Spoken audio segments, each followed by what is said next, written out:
Hey guys, Pete here. It's time for another live discussion. This time we'll be discussing episode 4 of Better Call Saul's final season. This one had some fun moments which helped to transition from the heavy episode last week, and it's not an easy job, every episode can't end with this massive, thing that's going to change everything and make us feel something for weeks to come, and I think it generally did a pretty good job of doing that. More so, I'm really interested in some of the character developments, and I wanted to I wanted to come here, I wanted to talk about that and discuss it with my guest. And I think there's a lot of stuff happening around identity in this episode. Who these characters are and who they're pretending to be. That's sort of front and center in this episode. So, why don't you identify yourself and give me your overall thoughts on episode 604, which is an episode directed by Kim Wexler herself, Ray Seehorn, and then we'll talk our way through what happened. Sure. I'm Gil, and you can find me over on the One Take YouTube channel or on Saulcast, the podcast I do dedicated to Better Call Saul. I do that with my younger brother, who sometimes joins me on these streams, but flying solo tonight. Overall, I agree with everything you said, where the tone of this episode was a little bit different from last week, which I think was to be expected. You're not going to have a character facing his impending death every week. And I think it's appropriate. You don't want to always be flooring it. You want to sometimes slow down, change the tone a little bit so you can actually feel it when you go back to that intensity. So it was a much more fun episode. I remember noticing last night watching it, there was a lot of music in the episode, more than I think we typically have, and that definitely contributed to that tone. There were a lot of parts that had me laughing out loud, which I'm sure we'll get into. But having said that, the intensity wasn't gone. Even when we were laughing, my heart was still racing. I remember Jimmy pulling that sign out of the ground while Howard is walking right above him, and you're wondering if he's going to get caught right there. You had Bill Oakley and everyone at the courthouse turning on Jimmy. That didn't feel great. And then, of course, the moment of Kim and Mike finally meeting for the first time on screen. So it was a little bit of a different tone, a little bit more fun, but the intensity was still there. And it's leading to something pretty interesting. So overall, really solid episode. Definitely wouldn't call it filler. I saw some people in the comments saying that over when we were talking about it last night. So yeah, another solid episode in Better Call Saul's final season. Yeah, that's a thing that that's a thing that the internet likes to throw around a little too liberally. I think that idea of filler. Um, Character is important, especially in a show like this, and you need to give them moments to do what they do so that we understand who they are when they make decisions. It's certainly an important part of what makes this such a good show. And I'll tell you, I was looking at comments right before I came in here, and I've been noticing over the last over this season, it stands out to me how some people are saying things like the Jimmy and Kim part of this is a total waste of time. Why don't they get to the real story? And it's sort of like, wait, this is a show about Jimmy McGill turning into Saul Goodman. It's in the Breaking Bad universe, and we saw a lot of the crossover today. But this isn't the story of Gus Fring. This is the story of Jimmy McGill, and I think, once we had that really heartfelt, like heart-wrenching episode about Nacho, we needed to get back into into the main story. And I thought it was a good send-off for him. I mean, we've talked about that already. And I think that we see here that things are setting up to be pretty insane moving towards the ending. I'm still not really, it's still pretty hard to say how things are going to play out, but Mhm. it's certainly going to be a fun ride, and I think that this episode did a good job of setting that up. So, we'll go through everything that happened here, and we'll just sort of we'll give our thoughts, and then anytime, if you guys have questions, we'll try to incorporate those, but we'll also take some time at the end and throw it out for Q&A. So, Mhm. we start out with this teaser, and I love, this is one of the things I like about how, both of these shows, both series, is how they utilize this opening teaser, the cold open kind of thing. And this one just was bizarre. I'm like, I'm sure these people are important, but I can't exactly figure out why they're these matching tracksuits and the whole thing. Like, where does this fit in? And these people were like so engaged in the neighborhood. They're talking Mhm. about the homeowners association and how they're not going to accept this color of red. And it was a really great opening shot inside their house where you see these people sitting Mhm. there and you really don't get it. I mean, you see the monitor, so if you saw the teasers, then it all comes together pretty quickly. But I think that there's a possibility that if you weren't really paying that close of attention, you don't remember what Gus Fring's house looks like, for instance, and then this is like completely out of place until it comes back together later. What were your impressions of this teaser? Yeah, so first it had me laughing just because it's such a mundane conversation, and you know that Mm. they have to be showing it to you for a reason. But after the intensity of last week, to now open on two characters debating the most accurate description of the color of red that they both find so detestable in their neighborhood, and then where exactly does the line end for their neighborhood that they have kind of scope over? So it had me laughing. And then I also remembered the name of the episode, Hit and Run. And I'm like, are they about to get hit by a car? And it's Howard's car and they're framing him for something. Oh, And then once we saw this family, and once they were in the house, some part of me started to wonder if this had something to do with Gus. And I don't know if I was just subliminally remembering or subconsciously remembering what Gus's house looks like from Breaking Bad. And I think at the end of the teaser, there is that very prominent zoom in where you see the address 1213 on the house, mhm. which, again, if you remember Gus's house, that was his address. And of course, you see the guy with the gun, you see the security. So you start to realize there's more going on here than just two people walking around having a conversation. So it was a really fun opening that had me laughing. And then also, as always with this show, it's never just laughing, or it's usually not just laughing. That's also usually joined by one cocked eyebrow of, well, what's going on here? Yeah, I mean, my initial impression was that they didn't actually interact with the people that were there. They were just sort of minding their business, living their lives, pretending that none of that was happening. I mentioned that in my video, and some people commented that maybe they did interact a bit, and I just didn't notice it. And I haven't had a chance to go back and look, but it was so bizarre, and they were perfect. And we'll come back to this later because we'll have to talk about Gus and his fortress that he has there and his defense system that he's got employed. But yeah, and I also really like the music. They did this, and when I was pulling clips for my video, I went back and watched the Wendy intro episode, that teaser from Breaking Bad, and they had that great pop song in the beginning of that. Windy, Mhm. and it reminded me that there was a little bit of an echo, or there was a little bit of a rhyme between those two openers to have the same type of song there. Mhm. We don't, like I said, we'll come back to these people and what's going on at Gus's house, because we get, the next big thing is the plan. They put their plan in motion to go after Cliff Maine, and if you want to, you can give your impressions of that. You can go first.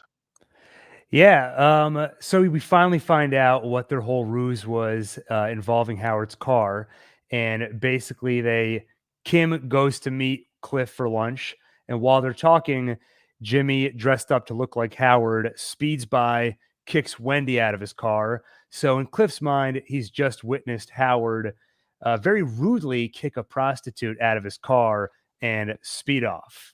Is there an unrude way to do that? Yeah, that's a great question. Um, but just so many levels of humor in this. Like number one, the callback to season one. The first time we saw Jimmy dress himself up to look exactly like Howard, it was hilarious. And then the fact that we get to see it again here just made me laugh out loud. And then Jimmy once again leaning into his prostitute scam from last season, where he has them show up at lunch with Cliff and demand payment, saying that you owe us some money. So that whole thing was pretty fun to watch. Um, and it's also really clever on their part, the way they're going about this, because we've talked a couple times in I think our previous live streams where at some point you've got to think Howard is going to catch on that maybe Jimmy is up to something behind the scenes. But at least since the little baggie of drugs incident, everything they've been doing has been working on Cliff. So Howard doesn't necessarily know that anything is amiss. He has no idea that Cliff has just witnessed this thing. So they're buying themselves time before anyone catches on that there's something strange going on behind the scenes.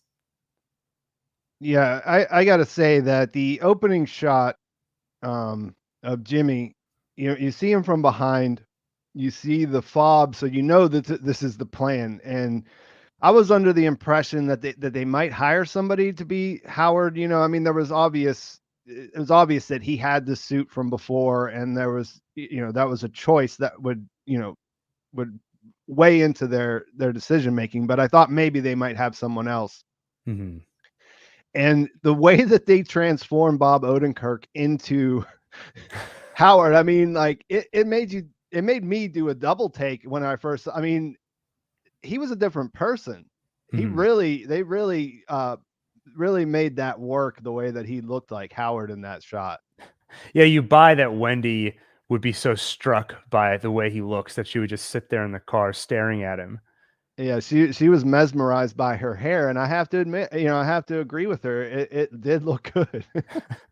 And he had like the bronzer on, or the fake tan, whatever that is, like it was really fantastic. And it comes down to this idea that I was thinking about here, which is this idea of identity and who they're pretending to be, and like what they're doing right now, and how that's going to define who they're going to be later. You know what I mean? How people see them, maybe how they see themselves. Mm-hmm. And it's like, here you see Jimmy, he can jump right into that role. He can be Howard Hamlin for an hour. You know what I mean? He can throw a prostitute out of his car. He can speed back there. He can make up this fantastic audible, where he pulls the sign out of the ground, and he can move between those two personalities. And as the episode goes on, you'll see more of this, and we'll talk more about it, about who they are underneath, how that sort of comes out, right? And how Mm-hmm. people are thinking about them. And Jimmy especially, he's kind of between two worlds, and he's not really accepted in either one of them. Mm-hmm. And we see that in this scene, that he's most comfortable whenever he's doing this sort of thing. And it makes me wonder, because we don't really know about Kim's background, not that much about it. Who is Kim Wexler, and where is she most comfortable? I mean, we've seen her that she's absolutely competent in the world of being a lawyer, that Mm-hmm. she's worked her way up into. But there, I feel like there's another layer coming there, and I like that they're setting that up in this way, that we really don't know. you know Yeah, for Jimmy, we've definitely seen a transformation where they've shown us various glimpses of Jimmy McGill at different points in his life. And so I think with him, we have a little bit more of a solid idea of what was beneath the surface that we're learning about and what has actually changed over the course of the series. Versus hmm Kim, where I feel like we're definitely seeing her change, but there's also a lot of questions of what are we seeing that was already there and what's actually new that's growing out of her experiences in the course of this series. Yeah, Um, because I get a lot of comments, or sorry, I didn't mean to interrupt, but I no, go just ahead. wanted to add that I've been getting a lot of comments where people are saying they don't buy her transition, but we don't know how much she changed to become the person that we knew at HHM. Like you said, we don't know what her baseline is. We just know what she was doing whenever we met her, where she was Yeah. at. Yeah, exactly. And we've seen her make some pretty drastic decisions in response to life and death experiences. After her car crash, she completely reassessed her priorities and decided, I do not want to spend my life representing a giant bank like Mesa Verde. I want to help people who need it. And Mhm. we saw her rededicate herself to pro bono work. And then this season 6 is now taking place after she nearly lost Jimmy and then faced off against Lalo. So nearly lost her own life. So she's been through a few traumatic experiences that, yes, there are things below the surface. We don't really know her baseline. We don't know how much we're just stripping away things that kind of piled up on the surface. And now we're getting to the real Kim. And on top of that, she's been through some traumatic experiences that would either alter a person or very rapidly chip away at those layers of falsehood that you put on top of who you really are. Yeah, and we'll come back around to that when we talk about her meeting with Mike, because that was something that really, came out for me in that, and, the way that they're thinking about Jimmy and what's going on with him and his PTSD after that whole end of season 5. But then, like, you know, the she was there too, you know what I mean? So, Mhm. that she's going through something as well, and I feel like she's kind of that felt like, she's kind of closing that off and just being like, well, I need to do this to protect Jimmy rather than, like, what's really going on here. And real quick, I wanted to just touch on this live, or touch on this super chat from Thomas Cunningham. Thank you for the $5. He says, "Hey Pete and Gil, I love the live streams. I'm wondering how and when Howard will finally catch on to Kim and Jimmy. Any theories?" Yeah, we've discussed this a bit in the past. I mean, my thinking is soon. um, I feel like Cliff is going to he has to confront Howard at one point. I Mhm. think that's coming soon, and Howard knows he didn't do it. Like, he knows that he wasn't there, that this thing didn't happen.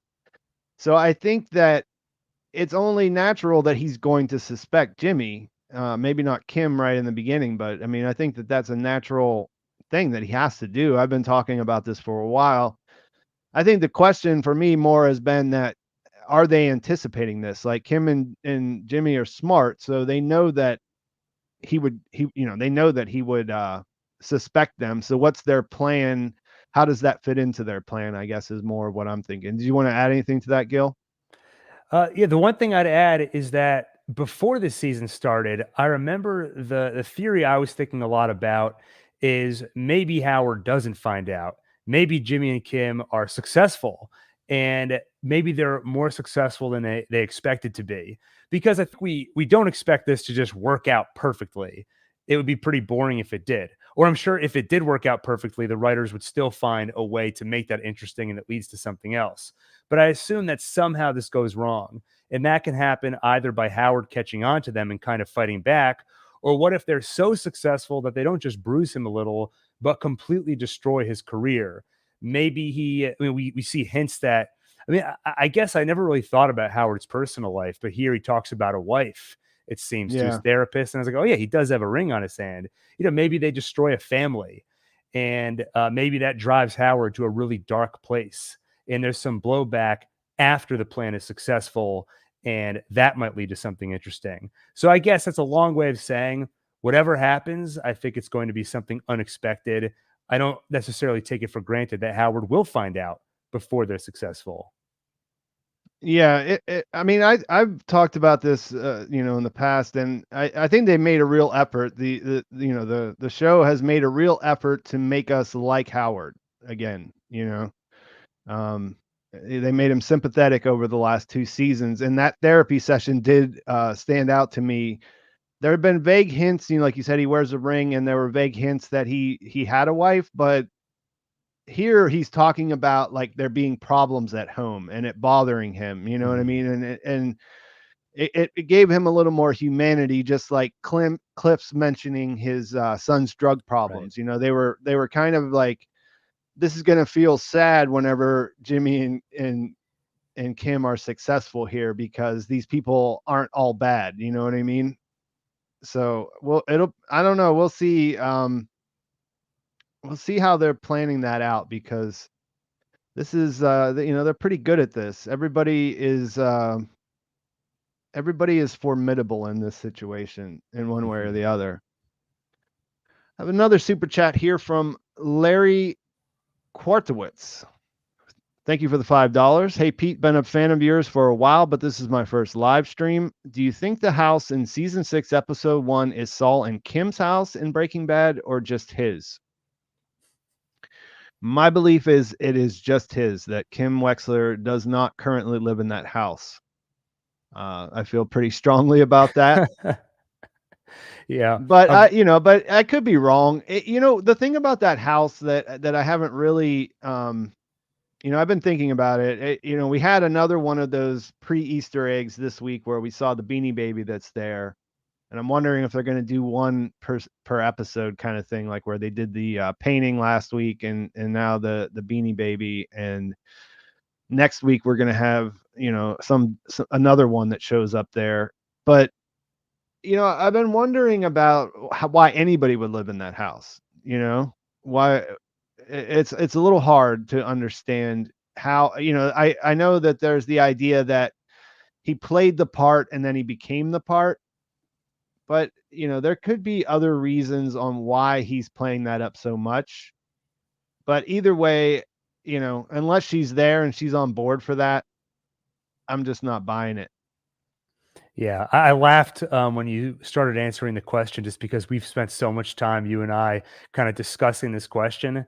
Yeah. And I definitely agree. Like, if I were betting my money, I would say it's just Jimmy. But I've also mentioned that I don't think it's completely impossible that Kim would be there. The thing that initially made me ask the question is when we see Kim advising Jimmy, what kind of car would Saul Goodman drive? What kind of office would Saul Goodman have? So I could see her saying, what kind of toilet would Saul Goodman have, right? It would be gold plated. But then, of course, you can counter that by saying this is his private life. It's not a public thing that people are seeing. At least we wouldn't expect it to be. So that line of thinking just got me to wonder if maybe Kim would be there and she just does see it all as a facade, but as a necessary one. So I think it's possible, but I do agree with you ultimately. If I would put my money down, I'd say it's just Jimmy. Yeah, it's a great way to open this season. I'm so happy they did, and I just so I don't forget later. I think it's really funny to see how Gus lives compared to how we imagine that Saul Goodman lives. Yeah, true. It's a great. There's a they couldn't be more different. We have another one here from Shrim. Thank you for the $5. He says, when you play the game of Meth Empires, either you win or you get put in a barrel. There's no middle ground. Well, this is a prequel, and we do know how things end for a lot of people. And, you know, Kim is, I was thinking about this morning whenever I was getting ready here. Kim is the big question mark now. We've gotten Nacho. We know how his end, Mhm. was. So what do you think? You think we got Kim in a barrel at some point? Yeah. Well, first, I would respond to this statement by saying I think it's more like you win until you get put in a barrel. Like, I think Breaking Bad and Better Call Saul are both shows that they take place in a karmic universe where Mhm. morality is sort of inescapable. It feels like if you're a bad person, eventually you get what's coming to you. By the end of Breaking Bad, I mean, basically everybody that we knew as a villain was dead, including Walter White. The only one who got away was Jesse. So I think it's sort of in this world you get what you deserve, but the question is, what do you deserve? And I think that's kind of the question looming for Jimmy McGill. You see when and another way to put that question is when he becomes Saul Goodman, how much of that is an act? How much of his soul is still in there? Is he regretful? Is there a way to make up for some of the bad he's done? Is that even possible? Yeah. Yeah, and with Kim, I mean, it's such a question mark. I'm so curious to see how she thinks about all this stuff. How much is she compartmentalizing the fact that she says to Jimmy, you can go to the DA about Lalo, you could be a rat, or you can be a friend of the cartel. Basically, Mhm. advising him you don't want to be a rat. Is she thinking about Fred Whalen? Is she thinking about the innocent people that have been killed by this drug trade? Or is she completely compartmentalizing? And for me to understand morally where she sits, I need to see the answers to those questions. And I think we're, of course, going to see her get pushed a lot this season and probably have to confront some pretty tough questions like that. Like maybe at some point reckon with the fact that she's not really destroying Howard purely out of the good of her heart. There's some personal vendetta there. We need to see her reckon with those questions. And then I can start to think about what does Kim deserve? And then we can speculate on where she ends up. Yeah, that is an interesting twist on that question that hangs over the series. What does not just what Jimmy deserves, but what does Kim deserve? You know, Mhm. we it, it it's it's almost impossible to tell, and that's pretty fascinating considering that we know where like you said. I don't think that I think she does just sort of compartmentalize it all. I think that she sees what she wants to see in that they can do something good.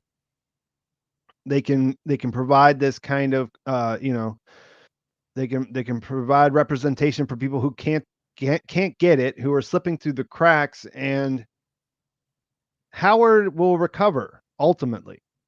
It's the kind of thing you tell yourself, but that you don't have control on how everything plays out. So that's why you wouldn't do it, because it Mhm. may in fact ruin his career. It may in fact ruin his family. There's so many different things that just are out of your control. So Yeah, I think actually we see there's a couple things that happen in this episode which I think speak pretty directly to that point. I think Jimmy and Kim, they feel like they have the world in the palm of their hands. They are the oh master yeah. manipulators. And we see a great example where they're not as smart as they think they are. Like that, I saw somebody in the chat mention it was a little silly of them to think that that cone was going to do the job, that no one's going to move it. And I can picture a scene where Kim says, "You think that this cone will be enough?" And I see I've gone completely out of focus here. I'll get my tech guy in here to help with that in a second. But I can imagine a scene where Kim says, "You think this cone is going to work?" And then Jimmy says, "Nobody ever touches an orange cone." Like they think they're so smart. And then they find out they can't predict how things are going to work out as well as they think they can. And then I also think you see them get called out when Jimmy's at the courthouse and everyone's kind of turned on him. That's a moment where Jimmy thinks he can get away with all this. He can have his cake and eat it too. But here you see real blowback. You can't just walk around, do whatever you want, and not think it's going to damage your reputation somehow. Yeah, and that's always the thing with the scams. Like Jimmy gets focused in on can this be done? Not what's going to happen after it happens. You know what I mean? Like, and Right. that's kind of what Chuck used to say about him. That it kind of that's kind of where Chuck was pulling that from. So we have a super chat from Andy Lopez. I don't know what COP 10,000 is, but thank you for that. Do you think that Kim will tell Saul about Lalo? How will she tell him? I've been thinking about this too. It's obviously a choice that she made not to do that, and we'll get into that a little bit later. I think she's going to have to. Um, I think that based on what he says later in the when it's first introduced in Breaking Bad, that he's still really afraid of Lalo, even though Lalo's probably dead there. This is kind of all a setup for that. Like he thinks he's dead for a while, and then he finds out he's not, and then he'll never really kind of accept if he's dead or not after that. You know what I mean? Like he'll always be scared. Mhm. What do you think, Gil? I mean, Yeah, do we? I think it depends a little bit on why you think Kim didn't tell Saul about Lalo at the end of the episode. And Yeah. I've seen a couple different ideas on that. One that I heard is she just felt bad for Jimmy and kind of didn't want to, he was excited about the new office and it just wasn't the right moment to give him this uh, disturbing news. But the way I read it was more that she really took to heart what Mike said, that she's made of sterner stuff. And so she's Me too. decided to kind of uh, carry the burden of this. She's not going to tell Jimmy about it and worry him. She's going to worry about it because there's really nothing they can do about it at the moment. And we already saw last season that Jimmy freaked out when he thought Lala was out there. He didn't want Kim to go to work. And she was the one who said, we've got to move on with our lives. So we've seen the dynamic where she knows how to take this and, to use the word again, compartmentalize. Just put it away. We've got to move forward. And I think that's what she's decided to do. So if she tells Jimmy, I think it'll be out of necessity. They'll be in a situation where she has no choice but to tell him, like they're being pursued. We need to run, and I can't come up with a fake reason why. So, Jimmy, Lala's still alive. We got to go. Something along Yeah. those lines. Yeah, that's my feeling too, is it's gonna come out. And this is kind of a good transition into, what happens next. The the conversation that they have at their apartment, and the idea of being followed, and the way that the writers, they had Jimmy step up in this instance to calm Kim, which is like the flip of what we saw them doing earlier. She was the one that was saying, "Hey, everything's going to be all right," and now we've got that turned around. And I think that where we're I think that they're at the point where they can't actually stop anymore. Mhm. They don't really stop and consider what they're doing, because you were just saying that they need, she needs to tell them because something's happening. And the real question is, do they need to be doing this with Howard anymore? She met with Cliff. He was interested in helping her out. Jimmy was always going to get the Sandpiper money. They're being presented with these ideas that actually this isn't really important, like what they're doing with Howard. But at the same time, all of their decisions seem to, all the situations they find themselves in, they seem to just be pushing each other along, and they don't really seem capable of saying, maybe we should pull back anymore.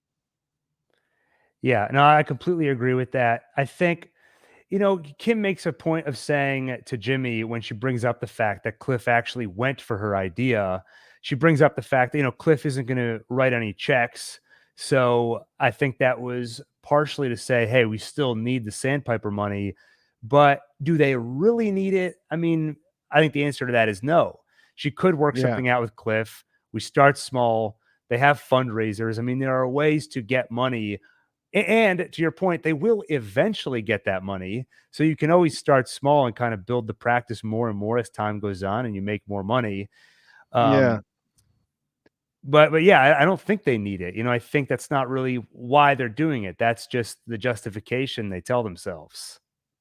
Yeah. And that goes back to, like, what is Kim really trying to accomplish? Because I see a lot of people that are also asking the question of, like, why are they doing this? And do we know? Do you think I mean, I know that the end goal is for them to have, or is for Kim to have this practice, but it's also personal against Howard. And we know that, he kind of took out his grievances of having to be under Chuck and having to deal with Chuck being irrational when it came to Jimmy. He kind of took that out on Kim, and he was a bad boss. Like, he was Mhm. definitely not a great guy, and he never really made up for that in any way. And eventually she just left.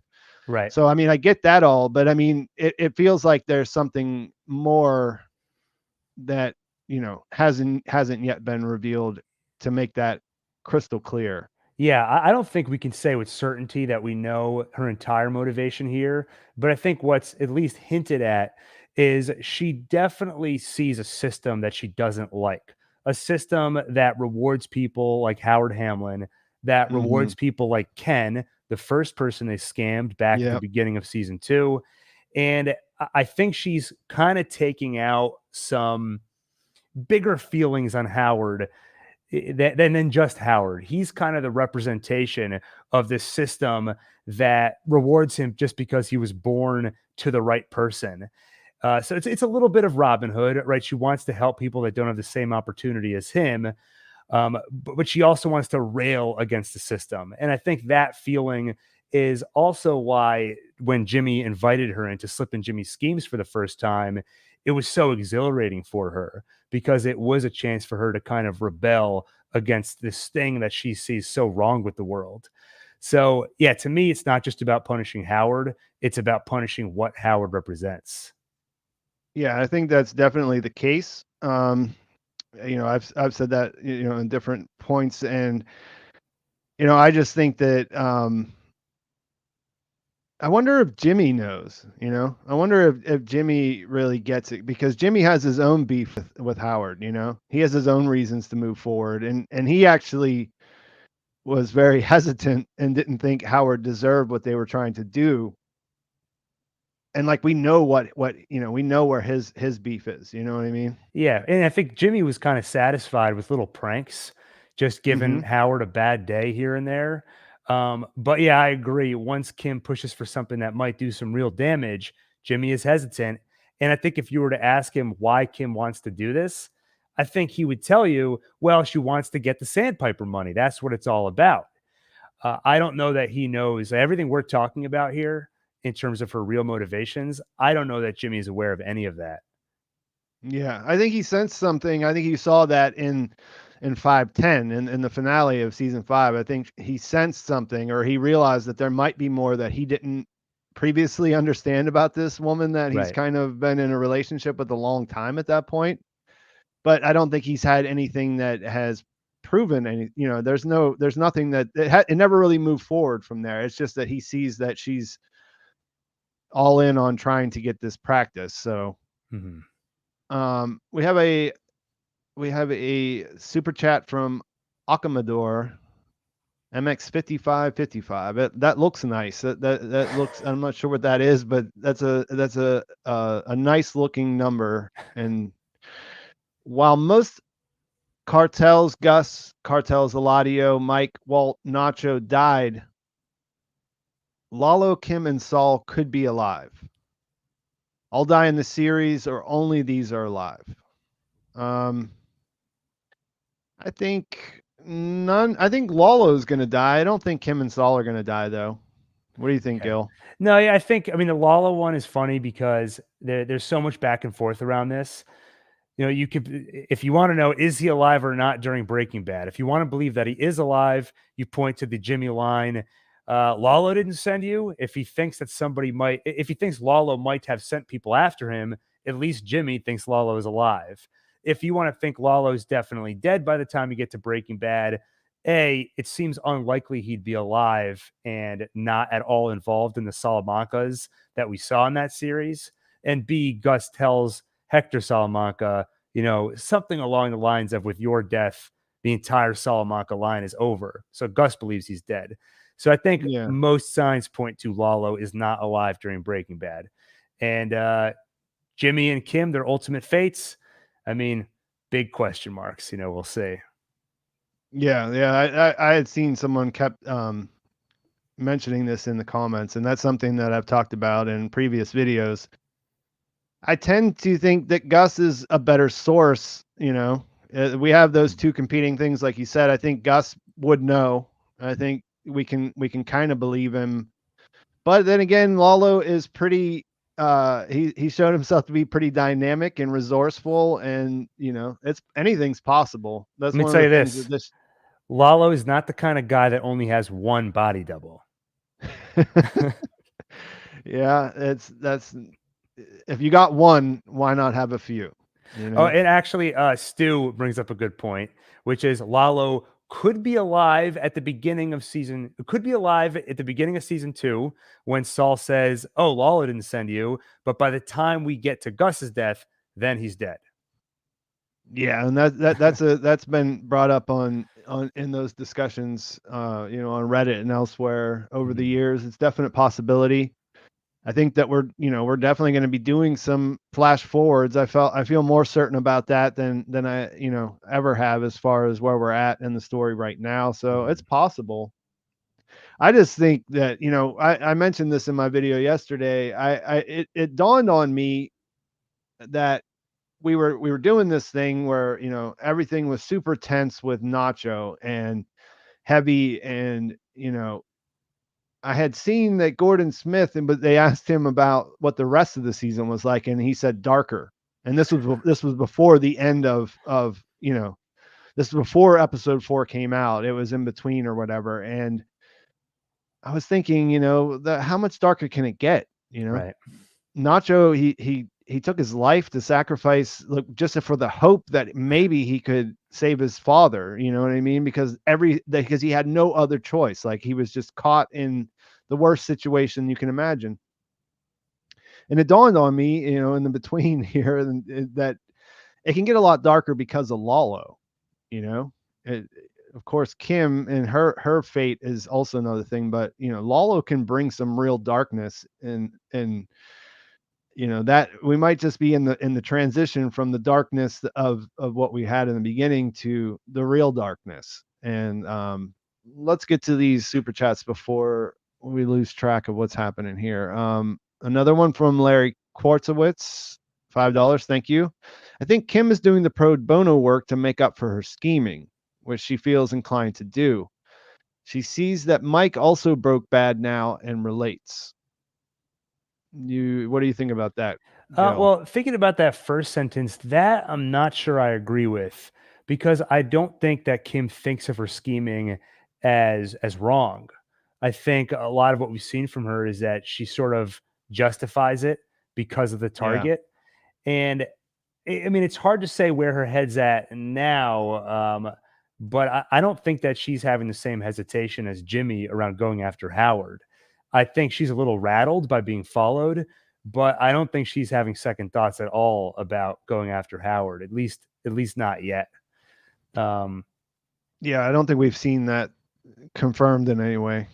Yeah, so I don't see that as her trying to balance the scales for scheming. If anything, actually, I think she'd feel inclined to do pro bono work because she might feel bad about all the work she did for Mesa Verde and just supporting again the system that is willing to kick a guy out of his house and offer him what she would consider to be not nearly enough to make up for taking away the home he's had for decades. So if anything, I think that's what she'd be trying to kind of balance the scales for. Yeah, and I think that, yeah, that was my take on it, was similar to yours, that the pro bono work was her way of trying to stay in the corporate world and be able to do something that was satisfying, because she just wasn't happy there. And like everyone, Howard said it to her in the courthouse at the end of 510. It's like nobody would quit your job.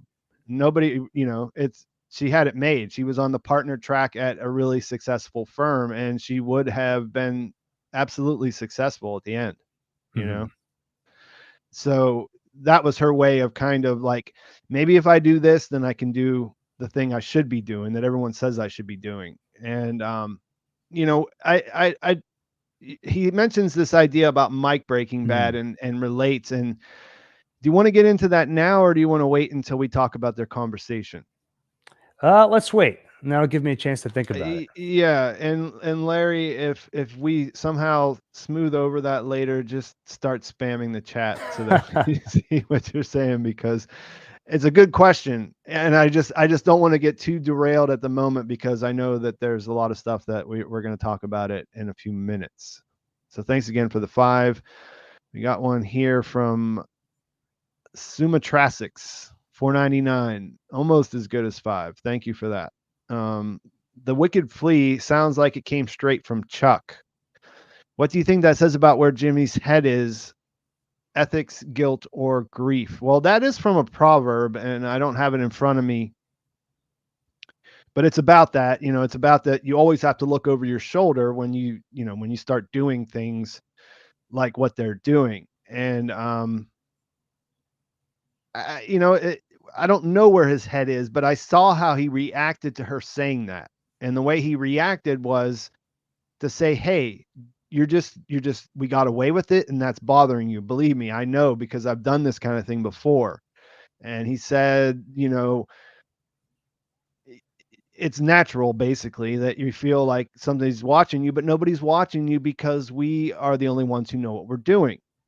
And for one, she finds out a little bit later that that's not true. They're being followed Right. everywhere, so somebody else knows. They probably don't care, but it brings up the point that even though they're being really smart and trying their best to plan it, nothing is, there's so many variables. Something can always go wrong.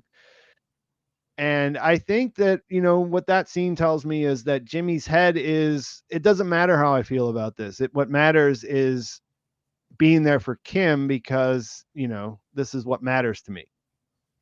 And I think he's a long time ago stuffed all the grief, all the guilt and all that stuff. And it just comes up. I mean, you see it flare up in different points. He definitely felt that when he was at the courthouse and nobody wanted to be his friend anymore. Mhm. But I think the way that he's dealing with that is he's just sort of saying, well, look, it doesn't really matter about me. I just got to be there for Kim. Yeah, I think that's exactly right, and I think it's a hard question to answer cleanly, especially when it comes to ethics, because I think Jimmy's kind of all over the place on that. I mean, of course, he has some basic humanity where he was pretty torn up about the fact that Fred Whalen was killed, but certain things that we might not do, like we won't go and try to swindle somebody to steal money from them. But he justifies all that because you go all the way back to when he was a child and kind of learn that lesson. There's wolves and sheep in the world. If you're not a wolf, you're a sheep and you're getting taken advantage of. So you can kind of justify your actions by saying, I'm going after people, but only because they're all against me. And that's kind of a weird balancing act of morality because that's not necessarily true all the time. So I think a lot of what we're seeing this season and last season is taking that to its logical conclusion. Now that Jimmy's getting involved in higher stakes things, he's starting to see that now you're dealing with life and death situations. Some things that Jimmy would frown upon are happening. So he's going to A, feel conflicted, and B, like you said, probably deal with it the same way he dealt with his grief over Chuck's death by kind of stuffing it down, not dealing with it, focusing on something else, like making Kim feel better in this moment. Yeah, and I put this up here because that was what the quote, the way that I understand it, the proverb was, "The wicked flee when no man pursueth." I think is the way that Hmm. I was thinking about it. Did I mischaracterize that? Because I saw somebody seem to think so in the comments. No, I That think that was was essentially what you said. Yeah. I think that's what that's about, right? That, you're worried even when there's no reason to just because of your actions. The things that you're doing make you worry. Is Right. that You know, that's exactly how I read it. Yeah. When you're okay? wicked, you think you're being chased, you flee even though there's nobody there because that's how your guilt manifests. Yeah. So, I guess maybe we can move on. We've touched on a couple of things already. Like I said, Jimmy at the courthouse, the Beanie Baby situation. That was a really great. I think with so many other things going on, you kind of overlook that scene. But Bob Odenkirk really delivered a great little performance in that being the sad. What was the Beanie Baby? Was it a penguin or something like? Oh man, yeah, I don't know what animal it was actually meant to represent. I just remember a small white fluffy animal with a was it a graduation cap? Yeah, I don't have any opposable thumbs. I can't sign the form because I don't have any opposable thumbs. It was yeah, it was funny as hell, I thought. And really just Jimmy has put in so much time, that's so important to him, is to get these people to like him over Mhm. there. It's just a part of who he is, and to see that all snatched away is pretty fantastic. And I thought Bill Oakley's comment was pretty profound. You know what I mean? Like, Bill is kind of a comedic character, and I thought I really liked the way that not only that he delivered, like what he was saying, but also the way he delivered this.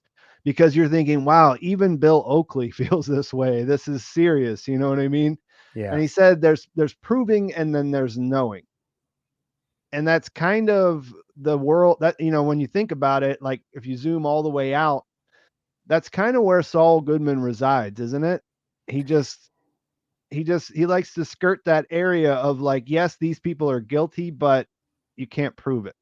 Yeah, and he can clean up his tracks physically, but that'll never stop people from being able to look at him and know who he is. He was able to Yeah. clean up all the evidence, so Chuck could not prove that Jimmy messed up all of his Mesa Verde documents. But Chuck went to his grave knowing the truth. Yeah. And that's really that's his core, right? Is that, we saw that with that whenever he had his explosion on I can't think of the girl's name now. The scholarship girl, Oh, yeah, yeah, I forget her name, but when he basically he sits on that scholarship board that in Chuck's will, he kind of left Jimmy a seat at that board, Mhm. and they voted on who would get the scholarship, and everyone passed on that one girl because she had a single black mark on her record where she shoplifted. So Jimmy gives her this whole speech about how they're never going to let you move past that, but who cares? You're going to show them. You're going to take every shortcut. And if they're on the 30th floor, you're going to be on the 50th floor. He basically lays out kind of his whole character arc and his motivation and tells her that's what you need to do.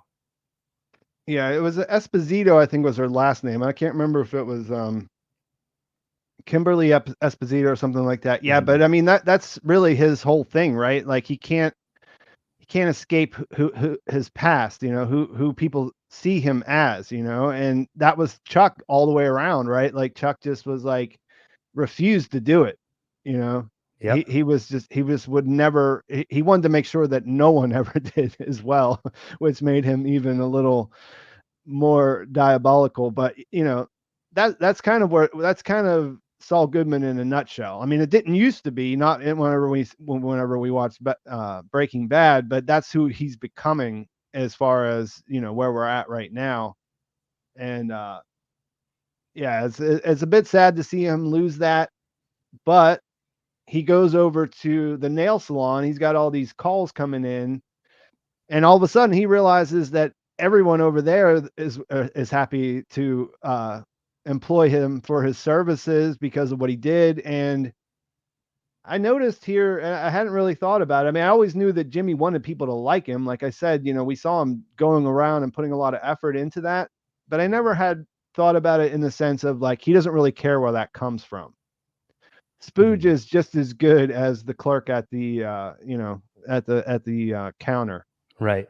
Well, and I think it's a pattern we've seen because if you go back to season one, we basically the arc we see from Jimmy is that he's trying to be a lawyer up to Chuck's standards. He takes a couple of shortcuts here and there. He does the billboard stunt, but ultimately his stated goal, and I think the goal inside his own mind, is to be a lawyer that Chuck would be proud of. And ultimately, all he gets from Chuck is betrayal and rejection. At the end of the season, he goes to see his old friend Marco. They pull a bunch of scams together, and from Marco, he gets love. Marco tells him that was the best week of my life. And then in Hmm. season two, once again, Jimmy pulls Kim into one of his schemes. And that's the first time on screen that we see them kiss and that he goes back home with her. And that's at least in the timeline of Better Call Saul when we see the relationship start to blossom. So Yeah. time and time again, we see the negative and positive reinforcement. Jimmy tries to do the right thing, nothing works out, he gets rejected. Negative reinforcement, primarily from Chuck. Jimmy tries to do the wrong thing, he tries to scam people, he gets nothing but positive reinforcement. And here we see that. He's doing his day job at the courthouse. He's a pariah. Everyone hates him. He goes to the nail salon to deal with all of his clients that know him as Salamanca's guy. They all love him. So you can easily start to see how again and again the world is telling him you're supposed to be Saul Goodman. That's where you're a popular guy. That's where people accept you. Yeah, and even the love of his life is telling him that in these first few episodes. Although we see a little bit of a break in, or at least a little bit of a distraction on her part in that as we go on here. Mhm. Thank you, Amber T, for the 420. I appreciate that. And we are. I don't think we really need to say anything more about. I think we got that. So let's go into Kim confronting the people who are following her. Mhm. These are Mike's guys. That was kind of the idea that was around there after a while. And when she sends them away, that leads to the introduction to Mike.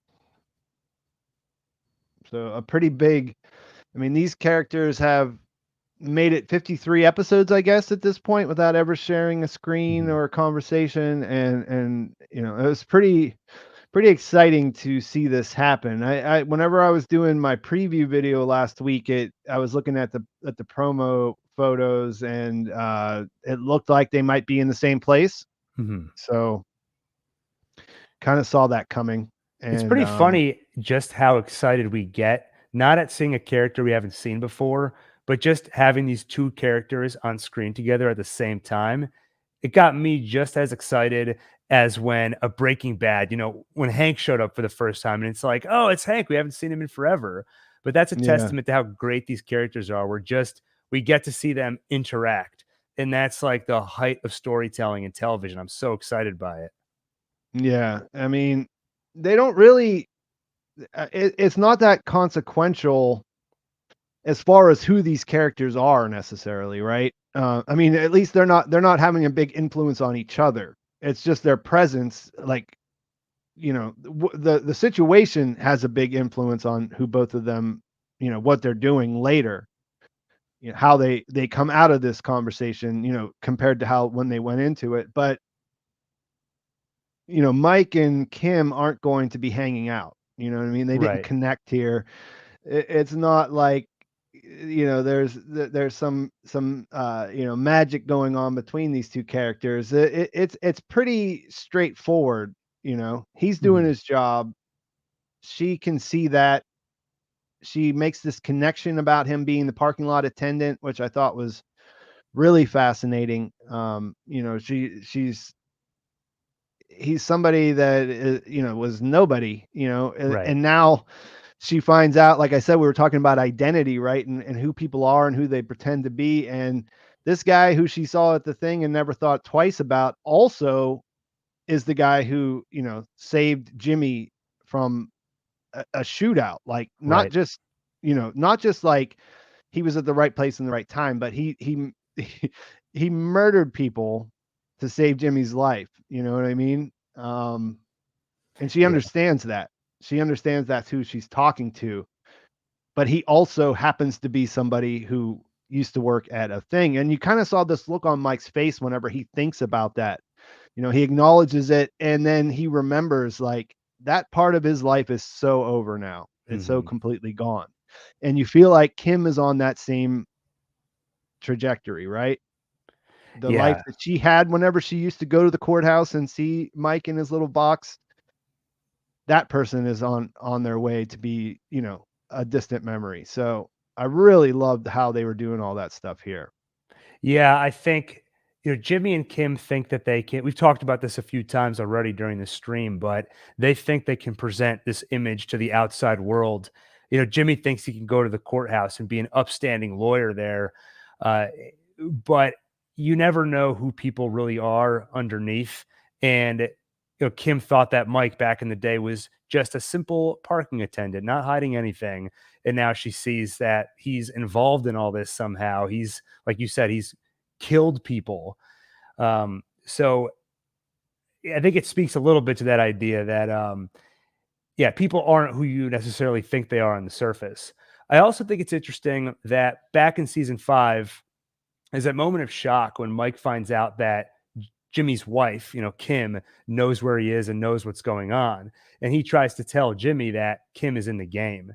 And here, the fact that Mike is so comfortable approaching Kim says that in Mike's mind, she's definitely in the game. Otherwise, no matter how stern of stuff you're made out of, I think he would have gone to Jimmy. And the last thing I'll say about the scene is I think I've had the thought a few times, if Kim is around during any portion of Breaking Bad, or even if she's not, but she's around for the next few years leading up to Breaking Bad, how much is she sort of a puppet master behind Saul? Not to say that Saul isn't making any of his own choices, but we're seeing her advise him on how to handle the Lalo situation. Here, Mike is going to Kim rather than Jimmy. And this just feels like it's in line with that pattern that Kim might be more involved than we would have initially thought in Saul Goodman's business. Again, doesn't mean she's there during Breaking Bad. We're still a few years away from that, but maybe Jimmy learns a lot from his time with her and kind of carries that forward in the Saul Goodman persona. Yeah, it's a lot to think about, and like that's what I think really that's what really I came away from this episode thinking about was just like these people are going to experience some shit in the next couple of episodes. I mean, there's only two more before the break, and I'm not Mhm. sure how much the break is like a mid-season finale kind of thing, but I feel like something is certainly going to happen in within these next two episodes. And seeing Mike and where how he's been transformed, and we know we've been watching Kim's transformation, like things are changing. By the end of this episode, Jimmy is pretty much superficially Saul Goodman. He's got the strip mall office, he's got the uh, you know, he just needs to get his car and Mhm. Francesca, I guess, and everything will be there on the surface. But something profound has to happen to the man inside, like Yeah. to dash away this part that is clinging on to Kim in a way that is his north star or whatever, the thing that he that guides him, like what he's motivated to protect or try to someone to build something with, like at some point that gets blinked out. It doesn't really Right. exist as far as we know. And yeah, and I thought about that a lot with Mike and Nacho too in the last episode, how they came together early on, and whenever Nacho was trying to get out and Mike was on his way down, you know what I mean? So there's a lot of these characters are, seeing these two together, there's a lot of these characters going in different directions or going somewhere where it's not really related, but you can pull on the different things that are happening, like, when you see it in the two different characters sitting there face to face. Yeah, they're all at different points on their journey down bad choice road. And often when you're cutting back and forth between the parallel stories, there'll be thematic connections between them. Even when you look at last week's episode, where on one hand you have Jimmy and Kim pulling this scheme to clone Howard's keys, and on the other you have Nacho facing his day of execution. And it would seem like those two stories have nothing in common, but then you look at Nacho as a character between a rock and a hard place, and you realize that Jimmy is in a similar situation where he's having Hmm. second thoughts about going after Howard and it feels like he needs to justify why he's doing it. He feels a little bit trapped too.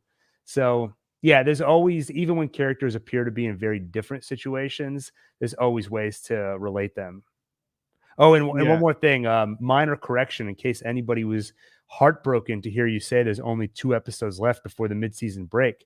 There are actually 3 episodes left. There'll be 7 in part 1 and then 6 in part 2. Oh, I was definitely wrong there. So oh yeah, it's a 7 and a 6. Yeah. Nice. I hadn't thought about it too deeply until I said that, but I just sort of assumed, and that's good to know. I don't think it's arbitrary. They could have went on 6 or 7, and they chose 7. You know Mhm. what I mean? So I do imagine that something's going to happen. I just don't know if it's going to be like 4A or 5A, 5B of Breaking Bad, like where they're basically, written as two different seasons almost. Right. All right. So really quickly, Amber T says, thank you for the 420 again, by the way. Thoughts about what's going on with the Madrigal Company. Um, In relation to what's happening right now, I'm not really sure. There was that scene with Peter Schuler, Air Schuler last season.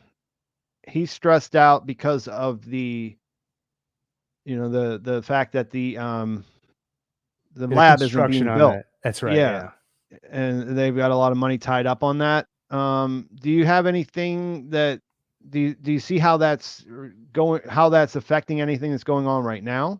I mean, honestly, yeah, it's something I'd have to think more about. It feels so like I'm so focused on everything we're seeing in these last few episodes. I haven't really thought about that. I mean, I'm sure we'll see it again if I had to bet, because, well, I guess I wouldn't take anything for granted, but it just feels like it's got to come back at some point, like in the bridge between where we are here and Better Call Saul, to where Gus and Mike and Lydia are in Breaking Bad. I imagine we're going to see some of that bridge, but it's not obvious to me what it's going to be. So I don't know. For me, this is a question mark right now. And Yeah, by the way, that's I love, Amber, your choice of the amount to donate each time, and how consistent it is. yeah, it's almost like it's an important number for you or something. But yeah, I don't know. I mean, like I think that could play a part. I mean, we have the whole idea of, are we going to learn more about what happened in Chile? And it seems like Air Schuler was part of that, so it could come in Yeah. there. I mean, we sort of know how Lydia's story ends up, but a lot of people were wondering about, like, if they were going to close, the story of the construction, how they were going to deal with that. I kind of think that Lalo is going to be looking into what was going on there. Hmm. That's sort of where I'm at with that character. So it could definitely come back up in that. You know what I mean? But yeah, right now it's a little disconnected because Gus is so, which we're going to talk about in a second here. He's so caught up in this idea that Lalo might come for him. Right. But thanks for the question, and we'll see if that comes back up. Larry Quartowitz, thank you again for the $5. This is about what we were talking about a second ago. I go about Kim. I think she sees he started out straight, just like Jimmy and herself. They all break bad. Do you think that we'll get a full episode of Gene's timeline? Yeah, I mean that's a take on that, and I don't think that. I think I saw some other people who felt the same way. About her noticing that he's in a different place. To me, the way I read it was more of like, this is just a person. He was no one, and Mhm. I'm finding out that there's something else to this character, that he's much more impressive than what I first saw whenever he was sitting in that little box. But I don't, they're both just takes, you know what I mean? And she may be connecting the dots on the fact that they're going downhill in that process. As far as Gene's timeline, yes, I think we'll get at least one full episode, maybe even more. You want to add anything there, Gil? No, just I agree. I mean, maybe that's the season break. The last 6 episodes is all Gene. I don't Mm, actually think that. I definitely think, yeah, at least a full episode. It just feels like that's where the story wraps up, and to me, it would just feel so odd if we didn't get at least a full episode exploring that timeline and doing that story justice. You know? yeah, I mean, the lazy kind of just, well, there's 13 episodes in this season, so maybe 3 of those are for Gene. It kind of makes sense though too. You know what I mean? Yeah. Like that we don't really know.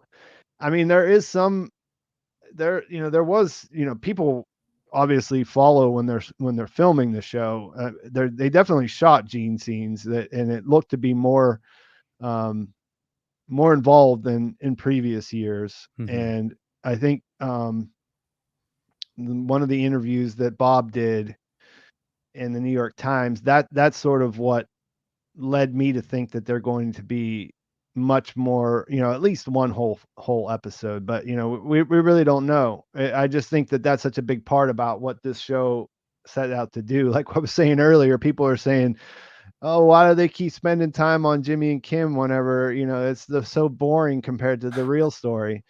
That is the real story, folks, and Gene is going to be the end of the Breaking Bad universe. That's going to be the final thing that we see. Right. So I And think he that they was need to set that up and make that matter. yeah, and I was going to add just that he was on the poster. I mean, that's what you've got as the image behind us right now. Gene putting Mhm. on that red jacket. So he's got to be an important part of how this wraps up. Yeah. And so, we've talked about this earlier, and we can get back to it now. Gustavo Fring, he's got a house. We had seen it before. It's pretty funny that scene where, Walt pulls up and psychs himself to go and shoot him after buying the gun and all of that. And then he gets that call right on the thing. Now we know like what was going on there, right? We know how they knew he was there, and he was able to make that call to tell him, "Hey, just go home," or whatever. I can't remember what the actual dialogue was, Mhm. but you're not getting in here, you're not killing Gus, you know.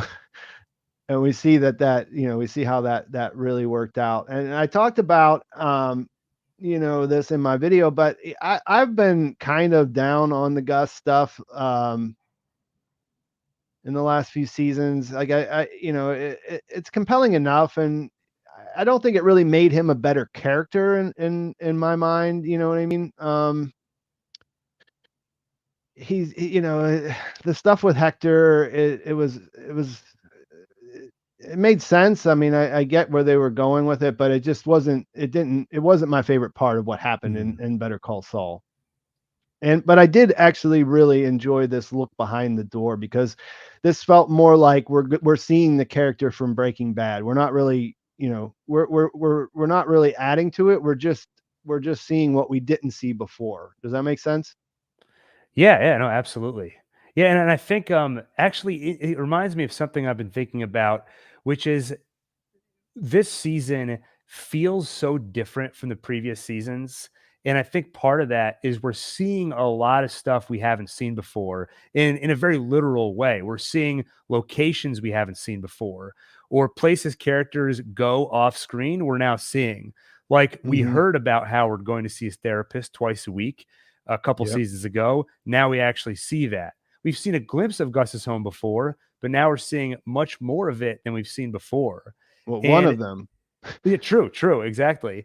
And I think as the series draws toward the conclusion, you want to feel like there was a big journey where you started somewhere and finished somewhere else.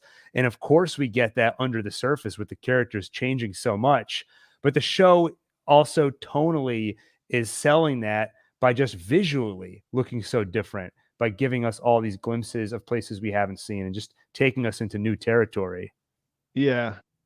Yeah, I agree. I really when he was walking down the stairs, it seemed so silly. It's like, why are they showing him with this look on his face carrying his laundry downstairs? Are we really going to watch Gus Fring do his laundry? Like, is this one of those long mic scenes where he, puts holes in a garden hose or whatever? We're going to see Gus do something mundane to show us that he's just like everybody else. And no, actually, he doesn't even do the laundry. He leaves it there for his body double, because he goes to this crazy wall panel and tunnel situation he's got going. I think it's cooler than Lalo's. Would you agree with that? Oh yeah, I mean, he basically has the entrance to the Batcave. It's Yeah. every man's dream.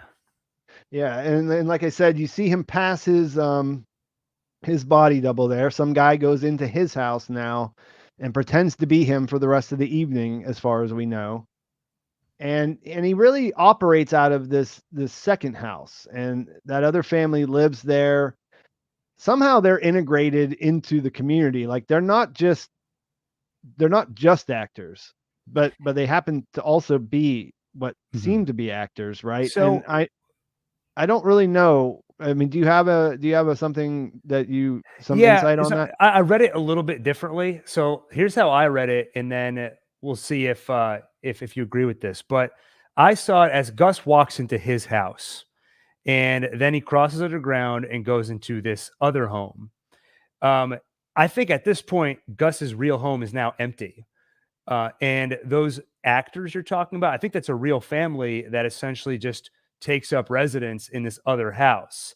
But the idea is if somebody was spying and looking for Gus, they would see Gus walk into his house and they'd think, oh, he's in his house now. I can't see him because I'm not in there. Is there a chance that he snuck into some other home? Well, if I check the house across the street, I mean, no, there's a family in there. So clearly he's not there. So that's kind of how I read it. That it's not actually a body double. There's nobody pretending to be Gus, but there's just this second home.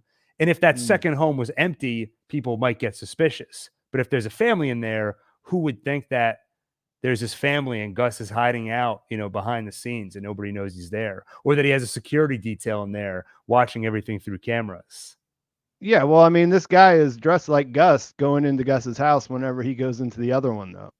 Okay, so let me amend everything I just said and add that on top of that, there's a body double in Gus's house. So if anyone's Yeah, spying through the window, y- they'll see that. yeah. Everything else you said, though, I agree with. Like, those people, I'm not sure. I mean, you don't see enough to really know exactly, what's happened. I don't think you Mhm. could say for sure. Right, But what stood out to me though was that they had that little room downstairs where they were doing the puzzle. They're just living life, you know what I mean? They're not going somewhere else. That this is their house, but it's also Gus's house, right? hmm So um, I'm not sure. I listened to a little bit of the Insider podcast and they mentioned it that they are both his houses and they were talking about that. And I'm not sure if he primarily stays in one or the other, or if this is just because of the situation that's happening right now. I mean, this is like he's at war, right? right. So of course he's going to do something because they have all this surveillance on the old house, and I can't imagine him living in there with the possibility of people watching him. Like the body double, sure, he's playing a part. They're going to watch all these different angles, but like the whole thing, man, it just made me think about like, does this guy ever relax? How would he take a lover? You know what I mean? Like, how would Right. he do anything normal in Yeah. at all in this situation? And like I said, this is war posture. This is maybe a heightened sense of defense, but like Gus's life is crazy. Yeah. I You think the know? one moment of relaxation was when he let his ankle breathe a little bit when he took off the gun holster. Yeah. That was pretty much it. And I loved how when he came in the front door, he was smiling, like he had a huge smile on his face, like for nobody really, you know what I mean? So sure, someone was walking the dog by, you know what I mean? But like he had this put on this big happy face, and then as soon as he got behind the closed door, he let it fall. Yeah. Like he is playing the role like even when you don't really need to. hmm So yeah, so he's afraid of Lalo. Mike points out the fact that we don't even really know that Lalo is still alive, and it does bring up the question: where in the world is Lalo? Has anything in this season or this episode changed your opinions on what's going on with Mr. Eduardo Salamanca? No, to be honest. I mean, to me, it's still a mystery. I think you mentioned that there have been some hints about what the proof is that he's looking for. Yeah, I've generally been pretty spoiler averse. I don't watch the next time on. After seeing how kind of loose the people working on the show are with giving things away, which at least they say we're not giving away the big stuff. I've kind of been very yeah, spoiler averse. So for me, it's still a pretty big mystery. Um, I don't know.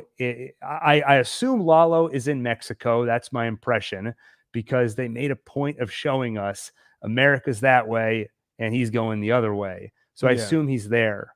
But that's about as far as it goes. I really don't know what proof he's looking for or what his next move is. And that's what makes this such a tense episode for me. Even as funny as it all is, he's the ghost in the background. He's the ticking time bomb under the table that they yeah. don't know is there, but we do. Yeah, I love that. I love how, that after the scam, after the Howard thing, the whole rest of the episode is dominated by Lalo, who is not there and who has not been there or made any kind of influence on the show since he killed those two coyotes and took off back into Mexico. Right. He's like entering that phase of just being a force of nature, like being a thing that I don't know, a specter, like I think is what we were talking about last Right. week. Um, yeah, so I mean, the only thing Gus has is his own feeling, and then his what he got from Hector, looking at Hector's face. But his instincts are correct here. How does this? Where does this go from here? You know, I mean, he can't do anything. He can't, as far as the cartel's concerned. Everyone's keeping up the appearances that Lalo is dead. You know, Right. so he can't make any moves. He can only wait, and it's pretty interesting place to put the most capable man in the Breaking Bad universe, just having to wait. And I loved how they kind of did that thing where he says, he's facing all this. He's in this crazy situation where Oh, yeah. he's his life is under threat in a way that we've never noticed before, and he's still worried about the quality of the workers on the line in Los Pollos. Yeah, no, that was pretty funny, and that's I mean, to me, that's been the joy of Gus on this show because, to be honest, when we knew Gus was coming back, I wasn't particularly excited because I figured we saw enough. I mean, I'm very curious about his past. I definitely am, but I didn't think they were going to get into everything in Chile and start to explain much of that. So I wasn't that excited to see Gus again, and wasn't sure how prominent he was going to be. But for me, they did a really good job of just making this a really interesting kind of part two of the Gus Fring character study. We learn more about his desire for revenge against Hector, where it almost comes off as pathological here than it does just a personal vendetta in Breaking Bad.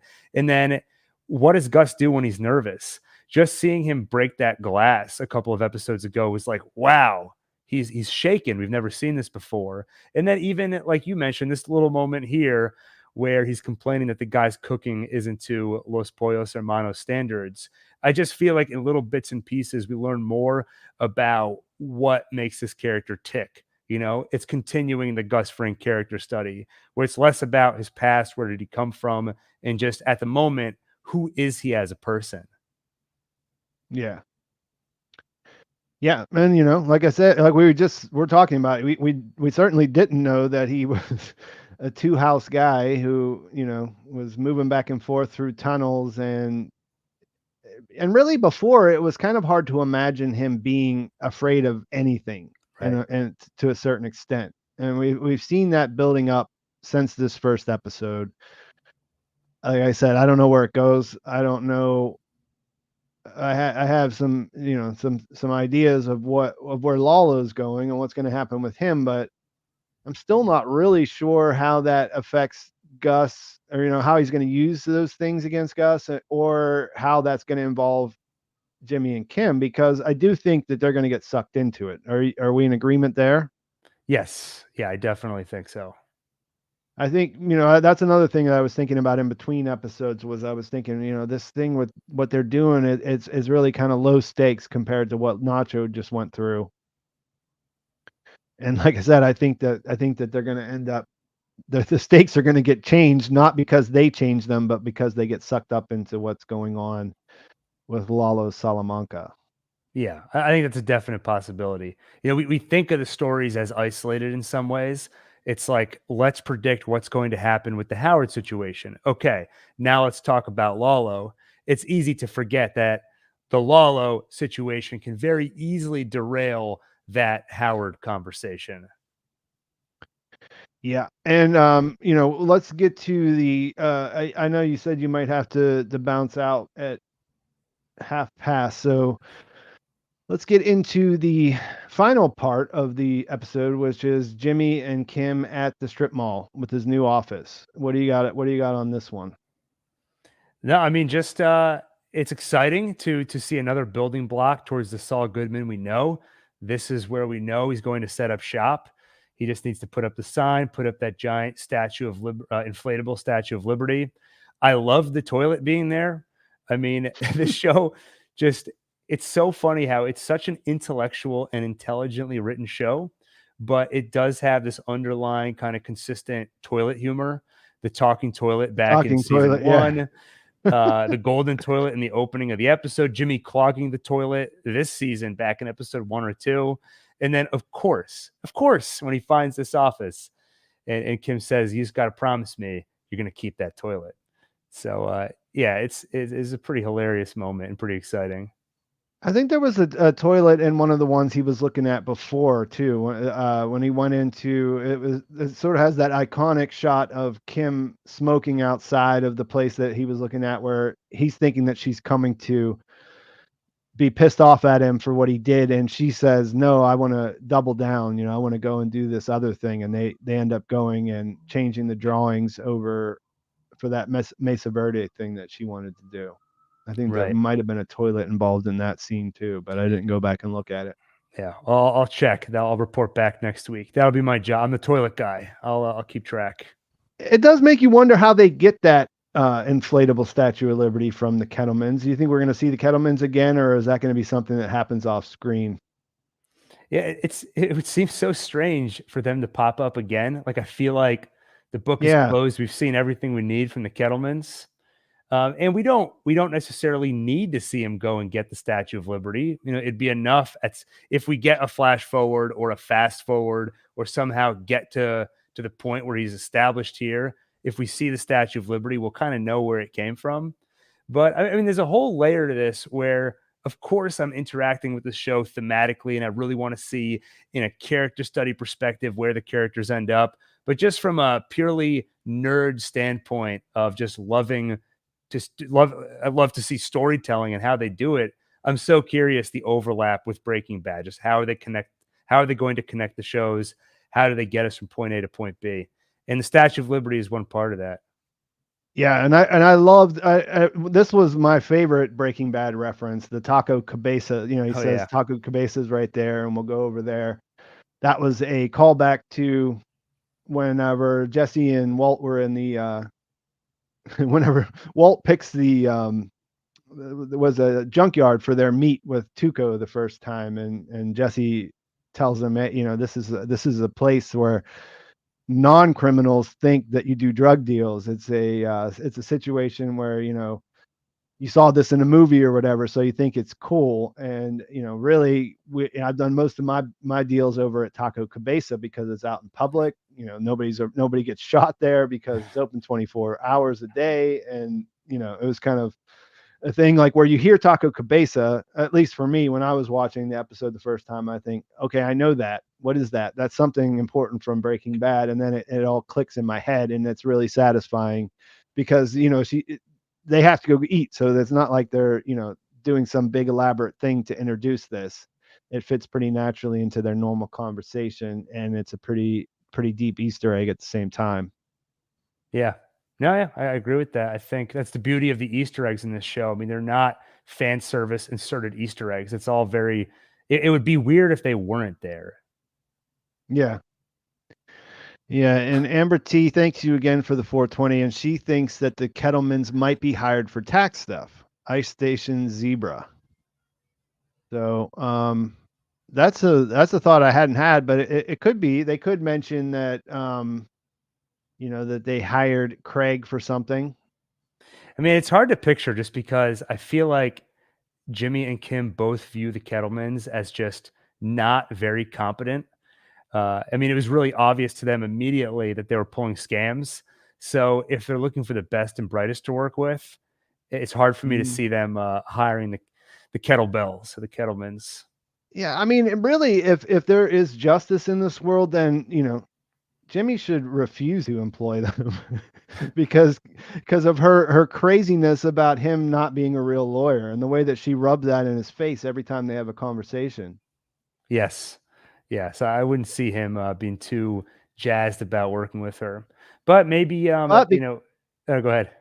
I was just gonna say, but because Kim was so harsh with them, he did obviously feel bad. Like that was, you could see that.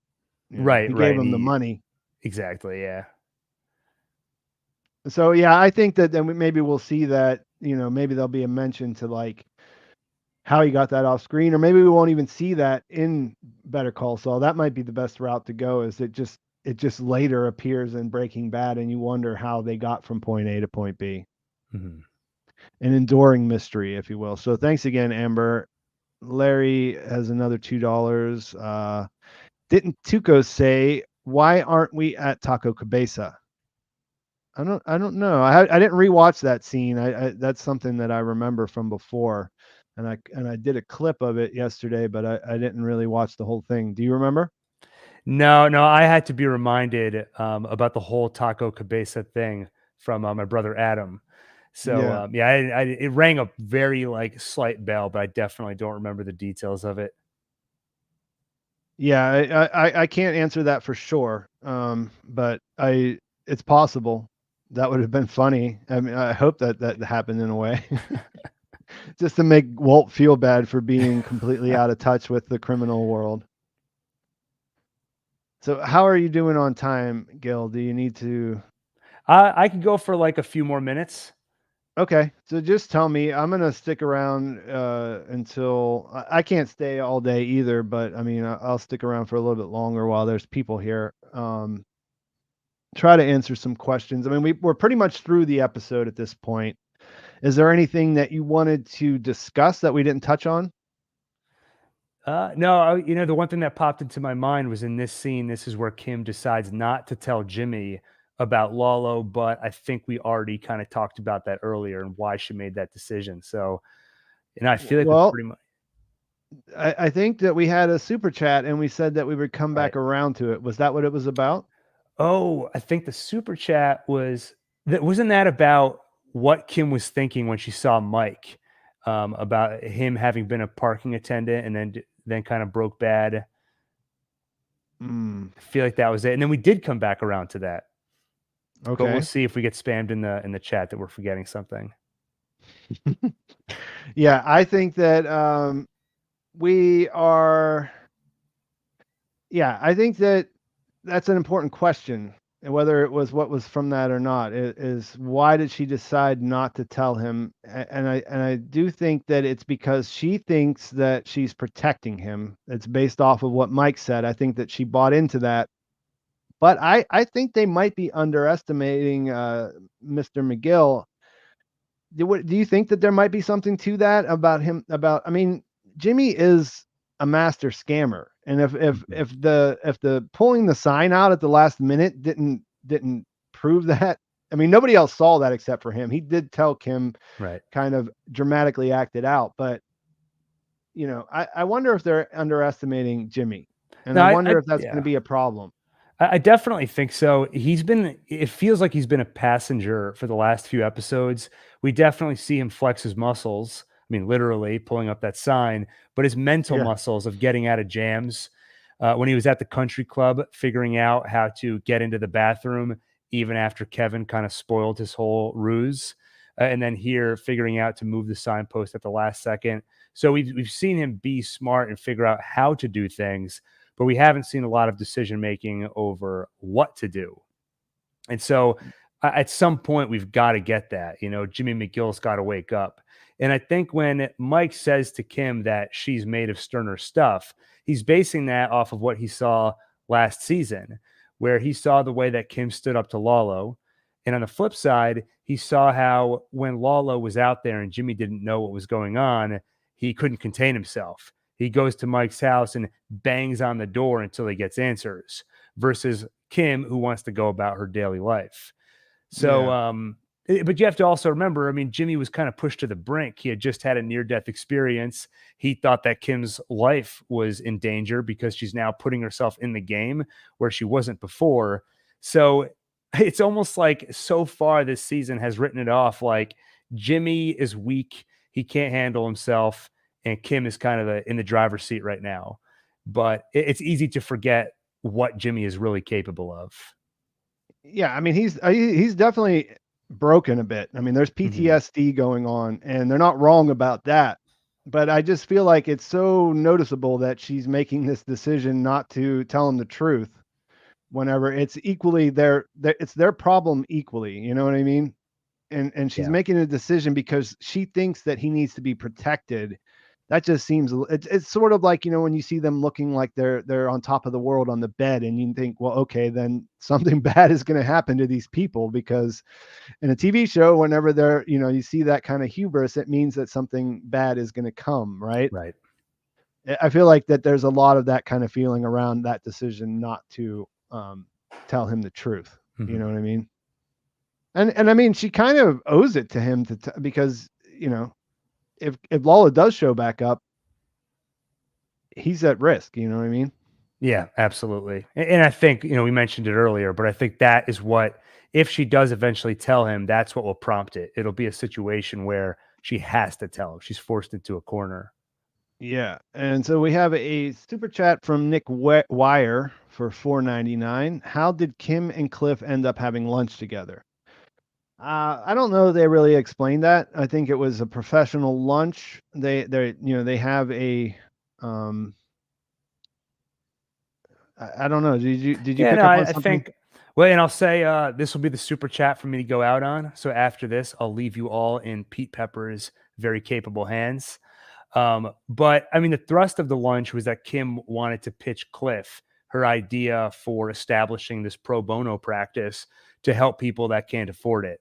I have to, I mean, I'm going to rewatch the episode in the next couple of days, but if I'm trying to remember if Cliff said anything along the lines of, why are we meeting or what did you want to talk about?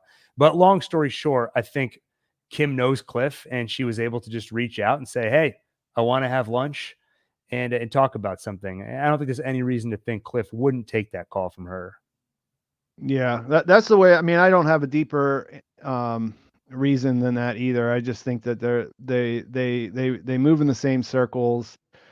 If she called him and he was around, he would, he would be down to meet for a cup of coffee, and that's all it really was introduced as. She obviously pitched him what's going on.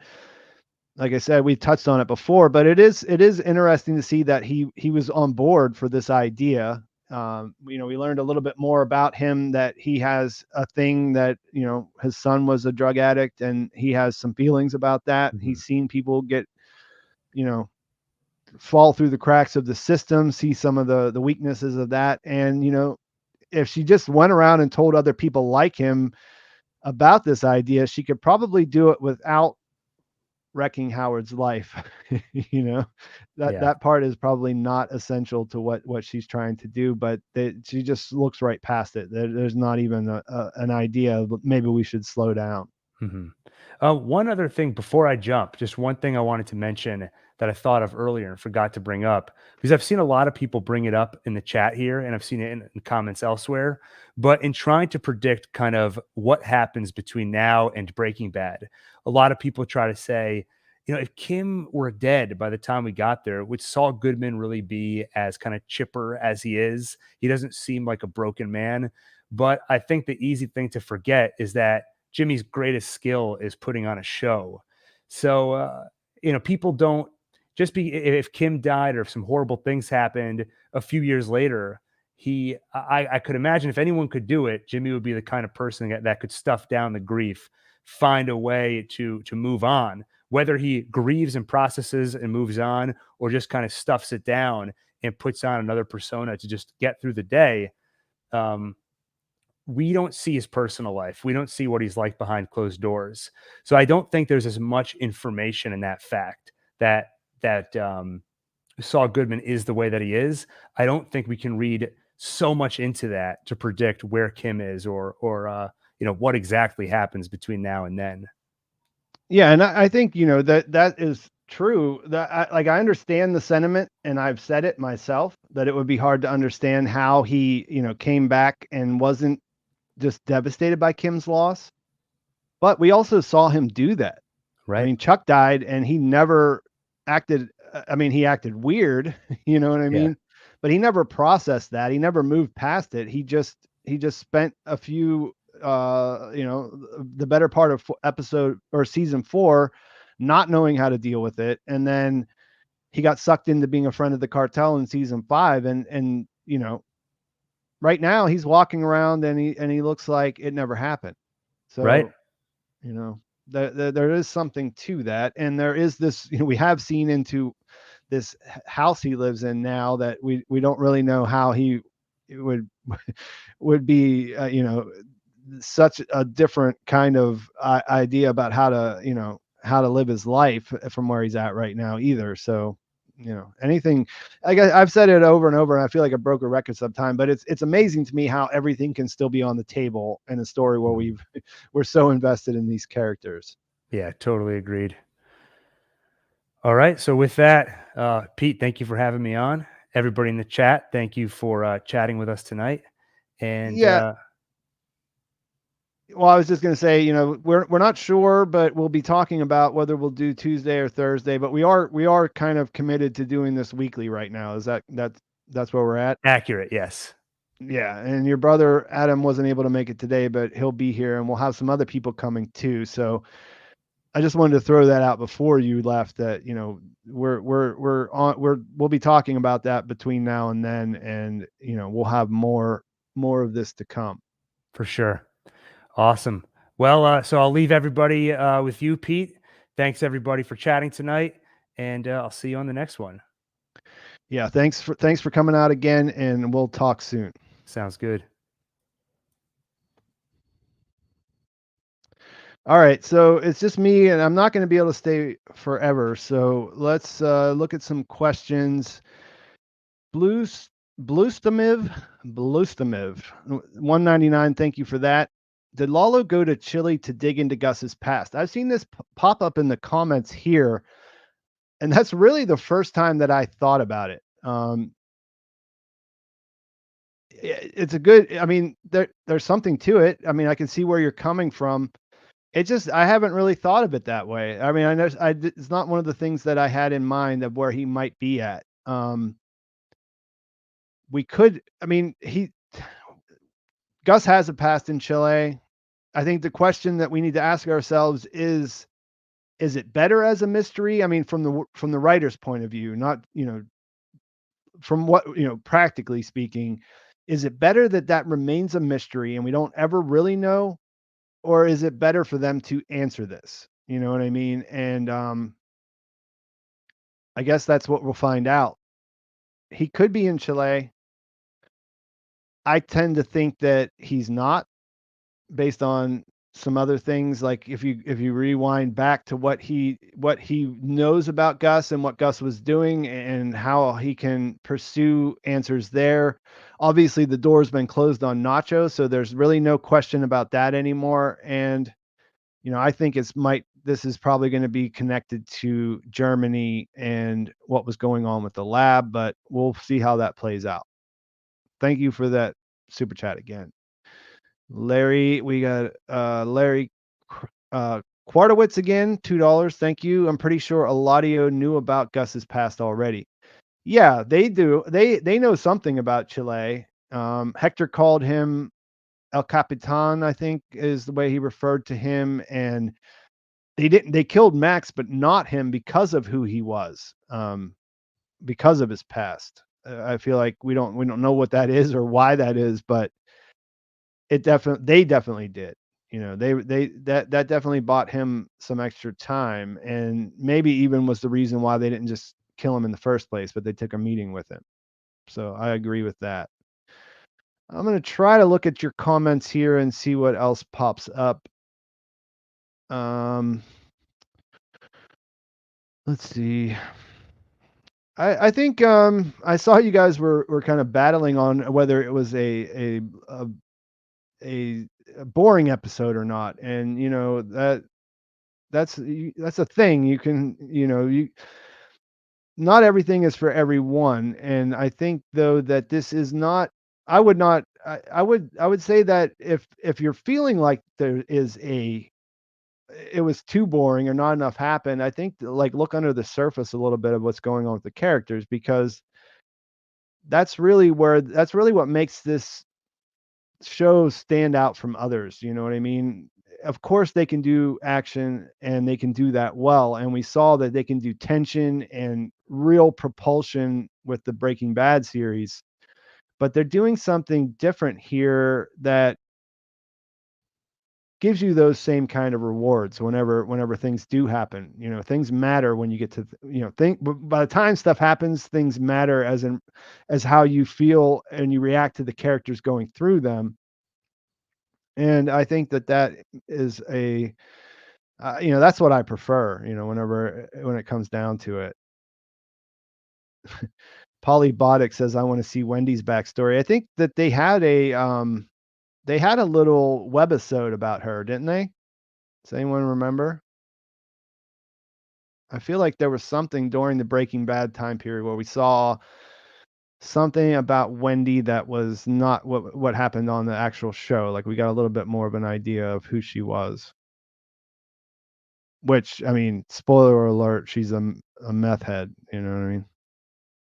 It's a sad story of I don't wanna, write her off as, being a bad person or something like that, but here we have one. Pete Peppers, what do you think about Kim and Jimmy driving Howard to suicide? I see people say this all the time, and I mean, there's a reason why it keeps coming up, I guess. There's a possibility of it. It's not really where I saw it heading. I feel like Howard is kind of been set up as the big bad for Kim for a long time.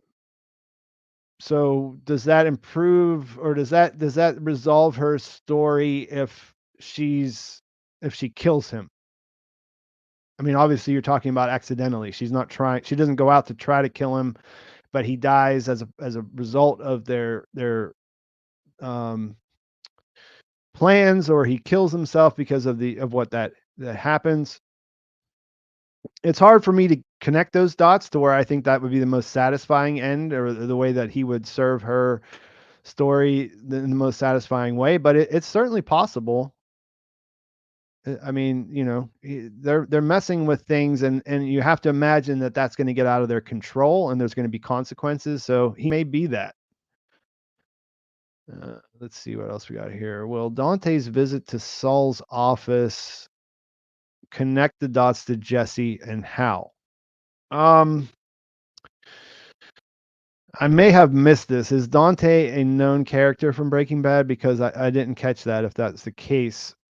I believe that we have Crazy 8. He is a CI. We saw how that happened. We always knew that he was working with Hank.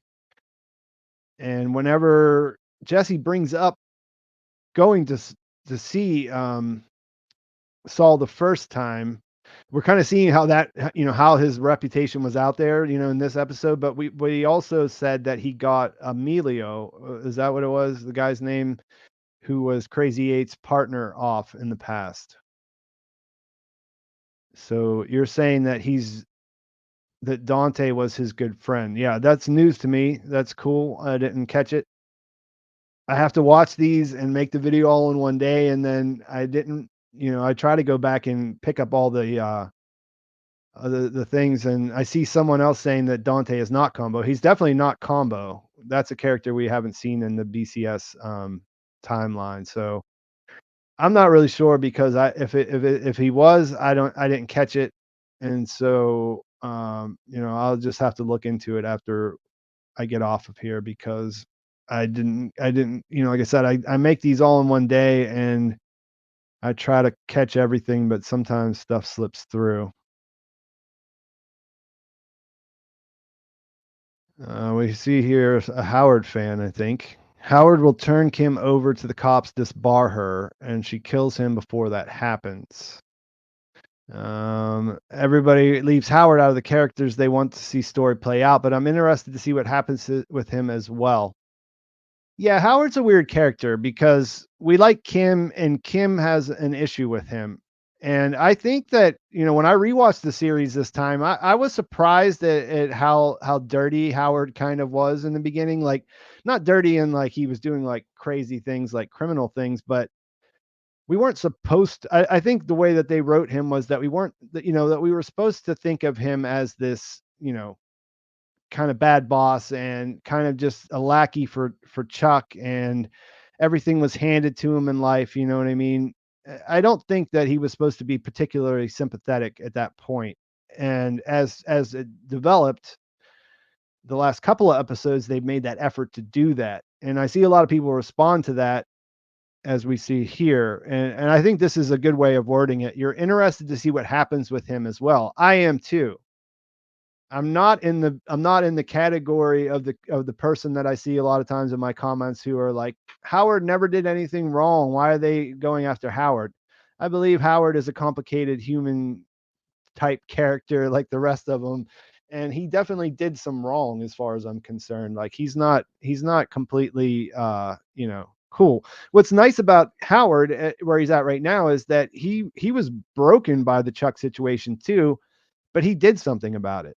And you could say, well, yeah, of course he did, because that he was able to and Jimmy wasn't, and whatever, you know what I mean? But like, I think that does make him a lot more sympathetic, that he did something about it. He actually tried to bring Jimmy in at HHM, even though it didn't really make sense anymore. And so, that there's things to like about him, but he's definitely no angel either. Yeah, I see someone saying here, Howard is reaching out for help, and he did. And I thought that was a pretty interesting thing that we saw in this episode, about how at therapy he was talking about his wife. And I liked how they wrote that, how, you see that he has real, he sits down, he unbuttons his button, and he gets comfortable, he gets into the feeling. He talks about that for a second, and then, he just sort of starts talking about a dream he had, which is pretty, arbitrary, like, not really. I don't know. I think they were trying to point out that he's got this stuff going on, but he's not really 100% ready to take it on, had, actually deal with it either. I mean, that's the way I took it. Let's see. What else do we got here? Yeah, this is in Breaking Bad. Didn't Saul say, "Did Lalo sent you?" Yeah, he did say that. And also, this is the ongoing thing that Hector, Gus told Hector that the family line died with him. So you have these two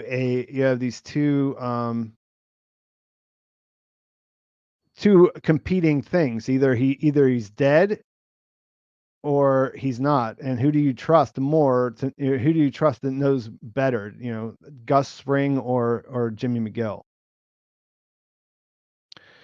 D Town 902 says that it was a filler episode. Okay, filler episodes are important. Character development is important. I mean, I think that's what people call filler episodes, when it's not just all action. Whenever the characters talk and you learn about what's going on inside of them and why they're making their decisions, it seems like people like to call that filler, and that's cool. You're watching the wrong show, though. You know what I mean? Like, you can watch it because you like Breaking Bad, and you like these characters and you want to see what happens to Gus and that. But this is the show that the show isn't doing something that it hasn't already done. I think actually 5 and 6 seasons, 5 and 6 have really stepped up as far as the way that they've been paced and the way things are developing. So, I'm not sure. I thought that this was a hard place for an episode to fit in a season that had this big thing that happened before. And I think that they did a great job of transitioning from something super heavy into whatever comes next. But, you're everyone you can like what you like, you know what I mean? Like, there's no right or wrong in that. It's definitely subjective. Yeah, I hear you, Johan, who says it's a freaking character drama.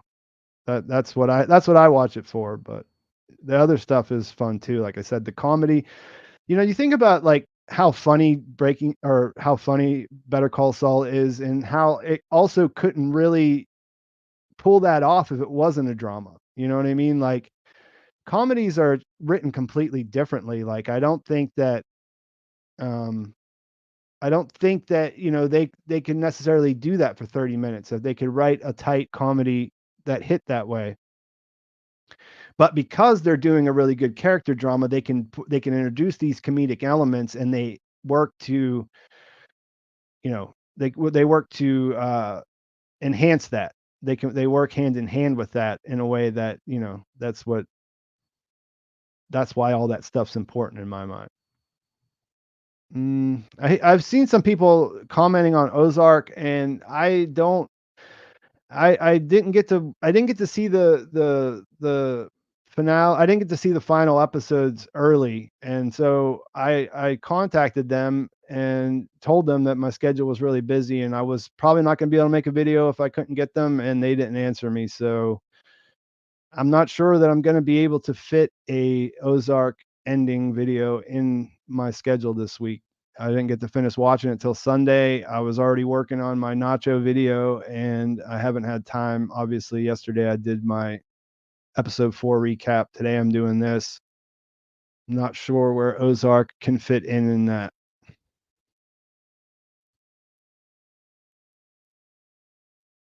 Yeah, this we see another one here about Kim's fate. And yeah, I mean that that's what we're here for right now at this point. That's the big question, I think. I mean, we know Jimmy's gonna become Saul. That part's already been decided. We know that he has to lose something, he's already got the superficial stuff. Everything's in place for him to become Saul, but he's on a slippery slope, and on that trip, like, some things have to happen to pull some of this humanity, or this Jimmy McGillness out of him, and that's got to be kind of connected to Kim. But like Gil and I were talking about earlier, we don't really know there's this whole other question of, like, who is Kim?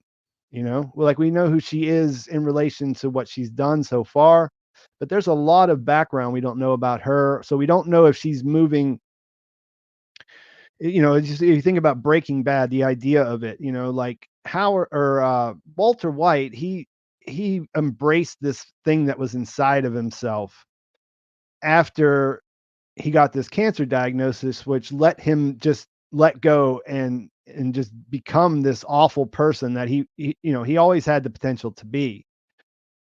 Jimmy McGill, we see, has, he's been a low level scammer, but he's also has the ability to do the right thing in certain situations. You know what I mean? And he has a heart, as the way that they would describe it. So, there's always a question of, like, we know who you become, but what does that mean? Like, what does that mean under the surface? And with Kim, we can't really connect the dots yet, because we don't know if she's embracing something that's always been there, or if she's just backsliding towards something that she was before, but she hasn't been being since she worked at Mesa Verde, or at HHM, since she worked her way up and became this really fantastic lawyer. This one says everything points to Kim remaining in Jimmy's life during Breaking Bad. Ice Station Zebra, the topper in Saul's house, her desk in Saul's office in Breaking Bad. I wouldn't be surprised if that's not the way they go. I don't know. I mean, those are all things that Jimmy could still have in his life without her actually being there physically. They have the they have the throughout the whole series, since they got the Ice Station Zebra check, that's been sitting in their bedroom on the mirror. So that's not like some obscure reference that only she would get. The topper in Saul's house, that to me feels more like a thing that she might have left behind when she was gone, because that was really important to her. And I don't think she's there. So the fact that it's there, that makes you wonder, that's a whole different thought, a whole different process of thought there. Her desk in Saul's office, I don't know about that. I never knew that to be a thing, but it's a good question. I've never been on board with the idea that she was there, just because I thought it would feel kind of funky to try to work that in. Um, we have that flash forward with 405 where there's a call that almost feels like it has to be from her. if she was still in his life, why would she be calling a random phone? You know, is she in prison? Is she on the run? Why is she, why do they have this situation where they can only talk to each other on a certain day, his birthday at a certain time on a certain payphone? Those are questions that go through my mind. I'm starting to agree with others in the chat that if Kim died, Saul wouldn't just be living normally in Breaking Bad. He'd be a wreck or at least abandon his life, in my opinion. Yeah, like I said, I understand that. I've said that. I'm sure that if you go back and watch my videos, there that I mentioned that exactly that in that way. I get it. I'm just saying that there's also another thing where he, this guy, you're gonna get yourself muted if you do that. That's not cool. Um, so yeah, there's this other thing of where his brother died and it really affected him and nothing happened.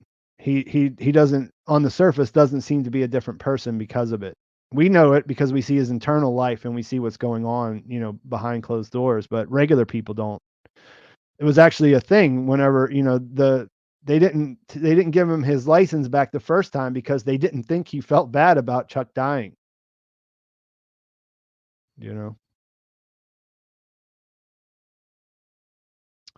Let's see what we got. I'm gonna have to wind this up soon. We're got 2 hours here, and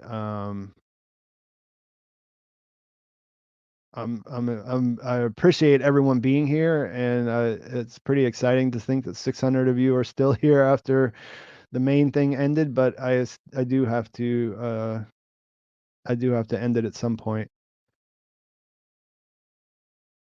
Someone asks, "What do I think the H.G. Wells books means?" This is a book that I was familiar with, like from not childhood necessarily, but adolescence, I guess. Like I hadn't I actually after the first episode and I saw that, it was sort of the first flash forward pre-Easter egg kind of thing. I listened to it and I don't know, I don't really understand what they're going for there. I've seen some takes on it. People who, I'm not a literature guy. I read a lot of books because I enjoy them, but I'm not someone who went to school got a degree in literature or something like that where I like to discuss it that way. But yeah, I reread the book. The detail, I mean, the deal is a man, he builds a time machine, he goes into the future and he sees that humanity's broken up into two different groups, like they've evolved into two totally different things. And I'm not really sure what that has to do with the current situation of Better Call Saul.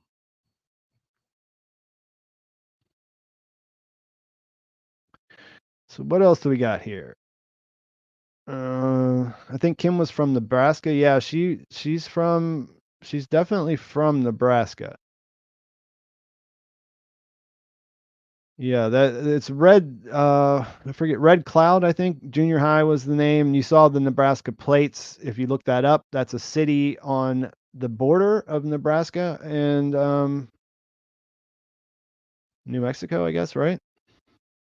But uh I don't know what that means for anything because they made a point of Jimmy not picking Omaha, Nebraska, that Ed the disappear, he sent him there. That was not Jimmy's choice. So if anything, it's a coincidence. Mary Andrews is asking about the diamonds in Gene's closet. I'd like to know where he got those. I mean, I think that would be a fun thing to see one of those pre-Easter eggs again, but this one, let's see something in this season where he actually picks those up. I mean, I think that's just a store of value for him, like something he can have that he can sell if he needs to. You can carry it. There were huge debates about how much money that was actually, if that even made sense. And I'm not sure. I don't currently have any bags of diamonds, and I can't tell you how big one has to be in order to be a good escape plan. But I think the point of it in the story was for us to know that he has a backup plan. He has a breakout bag kind of thing. He has a way to, if everything else gets cut off, he has something there that he can fall back on. All right, so I'm gonna go about 5 more minutes. So if you want to point any questions, you can try to do that.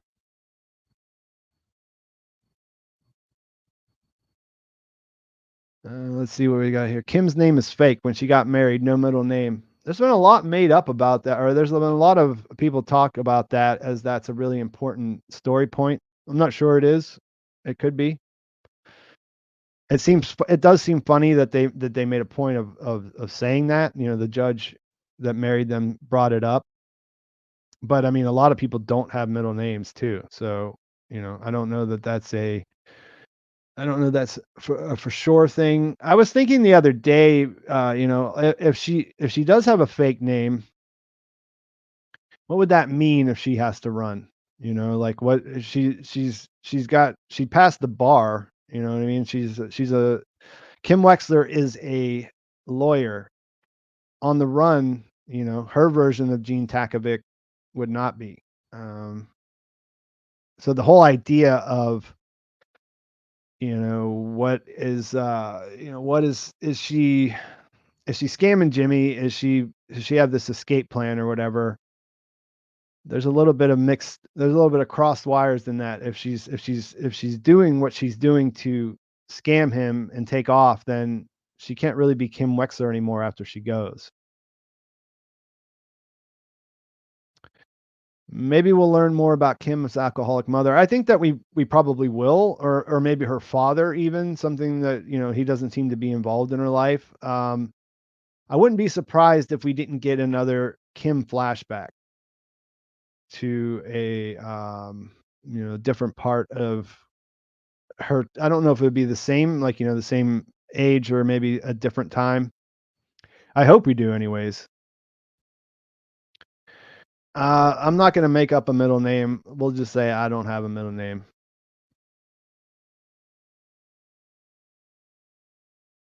What do we got here?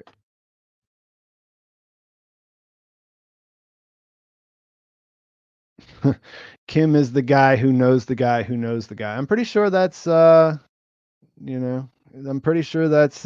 Mike, but we could be wrong on that. We got one here. Will Kai reappear? I think it's a definite possibility. If you go back and you watch whenever he calls Werner, whenever Lalo calls Werner at the resort, Kai's name comes up. So that's a thing that Lalo knows. That's some of the information that he got from Werner before Werner was killed. And he's trying to find proof that Gus is working against the cartel's interests. That's what he needs to do. Gus makes them so much money that they will not let him move against him under any circumstance unless they find out that he's doing something that they can't stand for. So yes, who Kai is? Kai was the idiot German, the one that gave Mike all the problems, and that Mike punched in the face right before he sent away in a car at the beginning of 501.